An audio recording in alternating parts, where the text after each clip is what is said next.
Hello, my name is Fiona Donovan, and today I'm going to tell you a little bit about the sculptor Gertrude Vanderbilt Whitney. You see some of her works around me. My friends. 2 years ago, I had the good fortune to visit the beautiful city of Huelva to celebrate the 90th anniversary of the Columbus Monument that Whitney created there in 1929. She is my great-grandmother, and seeing that soaring public sculpture made me want to learn more about this path-breaking woman.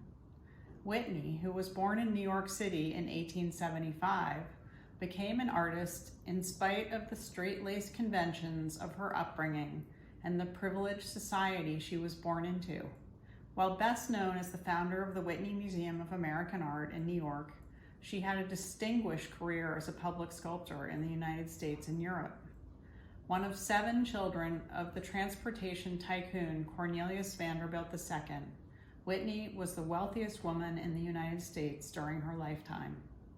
Tall and stylish, with chic cropped curls and a distinguished face, and radically fluid in her lifestyle and demeanor, whether dressed in the latest fashions from Paris, always with gloves and a hat, or her studio smock, Whitney understood from an early age the significance of power and stature. She ached to overcome the limits of her sex and the regimented life imposed on her family by her family and societal conventions. Streetcars were off limits to her. Imagine. She wasn't allowed to ride a bicycle or go anywhere unchaperoned. Friends were confined to those in her family's social circle, and she could never be alone with a boy. One of the first things I remember, she wrote later in her life, was how I longed to be a boy.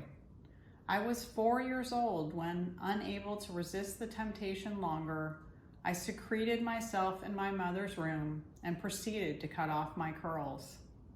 This, it seemed to me, was what distinguished me from my brothers.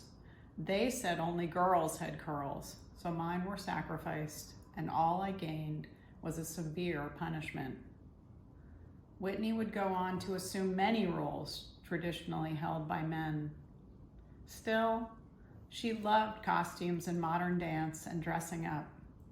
Given her family's stature in New York, from her birth, she appeared almost daily in the newspapers, sort of like a TikTok star today.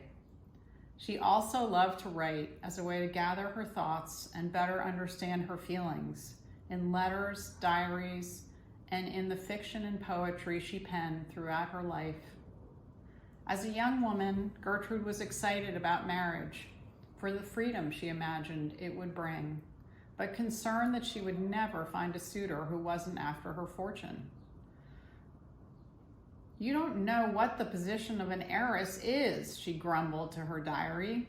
"There's no one in all the world who loves her for herself."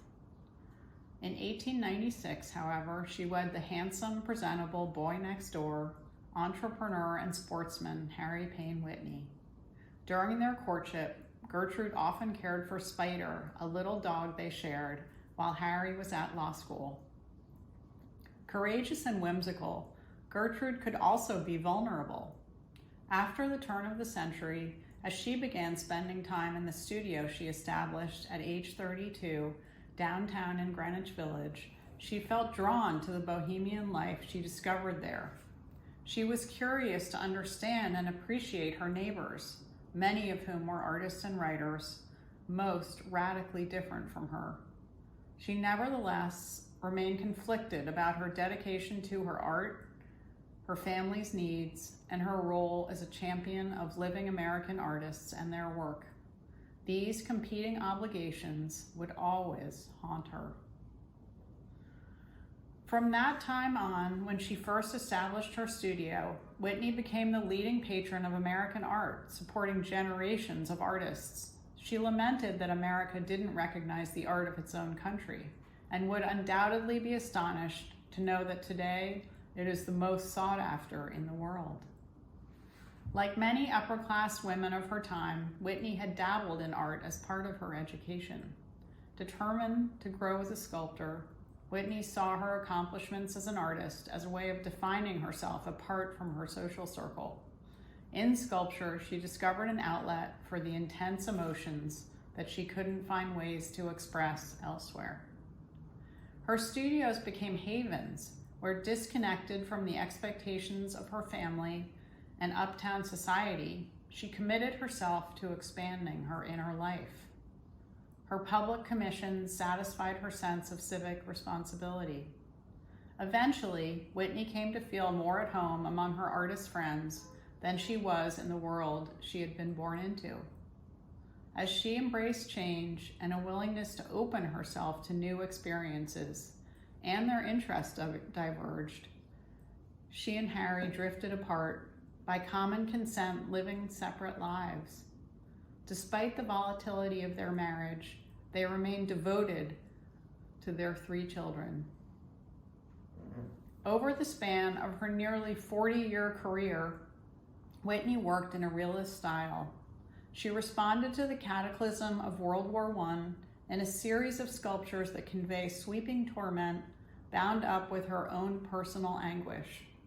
Not only was her beloved France under siege, but her brother Alfred, who she adored, died in 1915 when a German U-boat torpedoed the passenger ship Lusitania, killing nearly 1,200 people.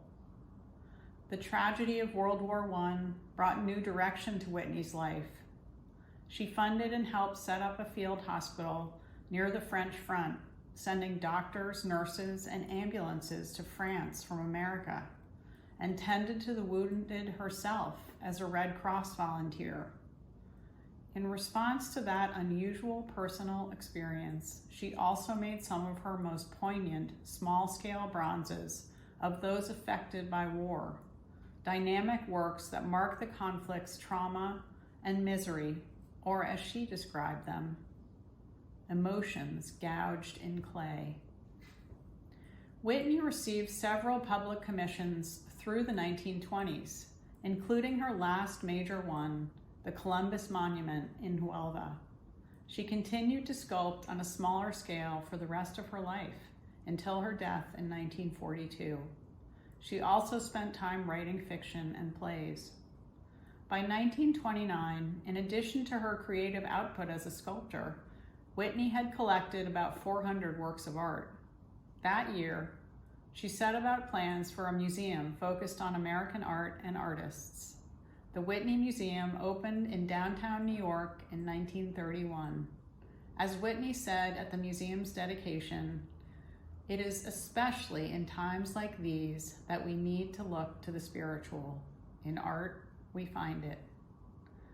To Whitney, supporting artists and their work went hand in hand with engaging a broad public.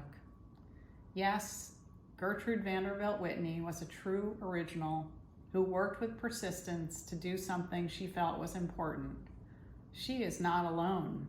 There are so many female pioneers, many who remain voiceless today. Take a moment to think about a woman you admire. Thank you.